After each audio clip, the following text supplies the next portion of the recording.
نبی علیہ الصلوۃ والسلام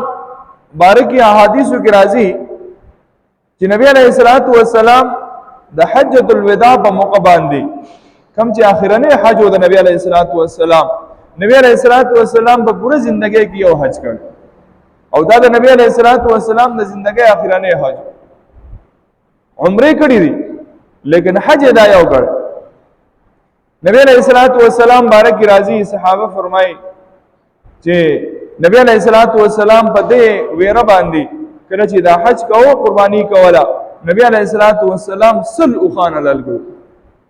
د سل اوخان قربانی نبی علیہ الصلوۃ والسلام کړ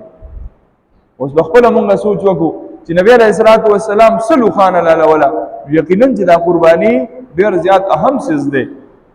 او بل روایت کې راځي چې سل اوخان ټوټل نبی علیہ الصلوۃ والسلام علل کړیو لیکن 63 اوخان نبی علیہ الصلوۃ والسلام په خپل لاس مبارک باندې علل کړ 63 اوخان د نبی علیہ الصلوۃ والسلام عمر مبارک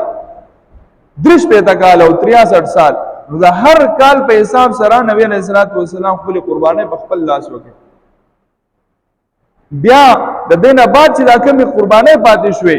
نو دا حضرت علی رضی الله تعالی عنہ ته حکم وکړو چې دا بقایا اوخان دا ته حلال کا نو دا نور اوخان بیا حضرت علی رضی الله تعالی عنہ ذبح کړه